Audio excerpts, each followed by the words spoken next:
David Essel here. For the past 45 years, working in the world of personal growth as a best-selling author. We just put number 16 out, which is blowing my mind. I can't actually believe we have 16 books out. But today I'm going to talk about habits. And why is it so hard to break those nasty habits? I don't care if it's procrastination, if it's nicotine, pot, alcohol, social media, news addiction, those habits that just are not serving us. Why is it so hard?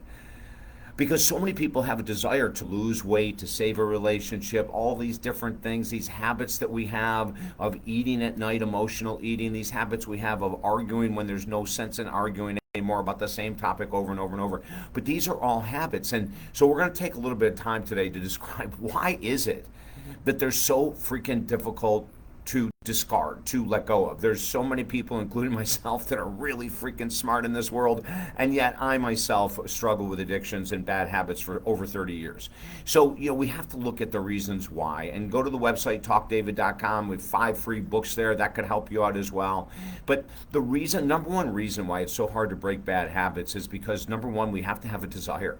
There's got only a 10% desire. If you have a 10% desire to shatter procrastination, addiction, arguing with your partner, social media addiction, news addiction, whatever it might be, if you have a 10% desire to heal and you work with a professional, you'll be amazed at how fast you can actually heal.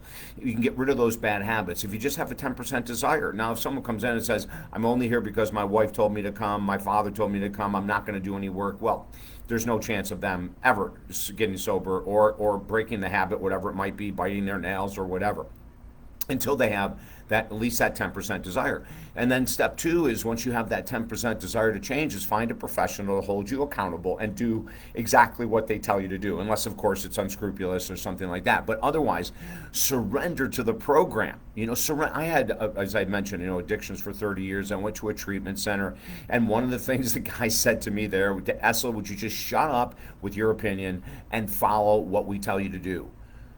You got yourself into a treatment center. It's time to be quiet. It's time to shatter these habits, and it's time to follow someone else's program. And they were dead on, right?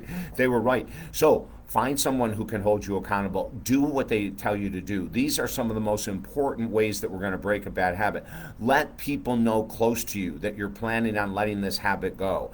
Talk to yourself about letting this habit go.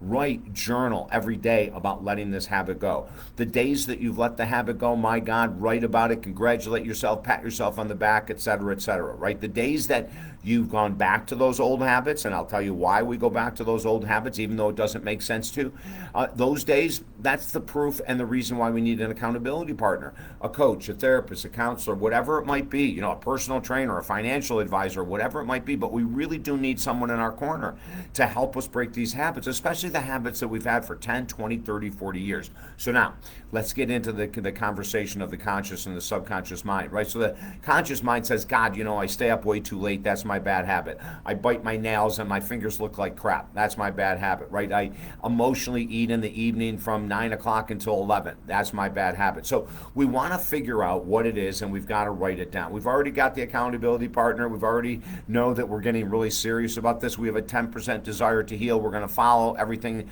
that person says, and then we need to pick that one bad habit. Don't go after more than one at a time. I'll have people come in like a New Year's resolution. David, I want you to help me quit smoking, lose 50 pounds, and turn around my income. Well, what we do in that case, because he has bad habits with food and income and everything else, is that we say we've got to figure out which is the nastiest, which one is the worst, which only go after one major bad habit at a time. We shoot ourselves in the foot with multitasking when it comes to accomplishing big goals. So don't shoot yourself in the foot. Choose one. Is it eating? Is it a drug or alcohol addiction? Is it watching too much TV? Is it arguing too much with your partner? Is it not spending enough time with your kids? What's the bad habit? We all have them, right? So you got to write it down, get serious, find someone to hold them accountable. You only need a 10% desire to heal. Do everything they say and choose that one. Now, the professional can help you choose the one. I've had a lot of people come in and they'll have 3 or 4 bad habits and they'll say, I want to work on this one. And it's the easiest one in the world. And I'll say, well, I'd like to let you do that, but we're not gonna. See, if you go after the nastiest habit you have right now, the one that's holding you back the most, the one that's maybe sabotaging your relationship or sabotaging your health or sabotaging your finances or sabotaging your mindset, for God's sake, we want to go after the one. Go after that one, because once you nail the one, many times the others start to fade away on their own. If you need help, reach out to me at talkdavid.com. This is what I do all the time, and I absolutely love it. We have 5 free books at the website, talkdavid.com. You can work with me from anywhere in the world, and plus we have discounts right now on my services because of inflation. So let's break those bad habits. Let's get rid of them for life, and let's start to live the life we've always wanted. I'm David Essel. Have a beautiful, beautiful day.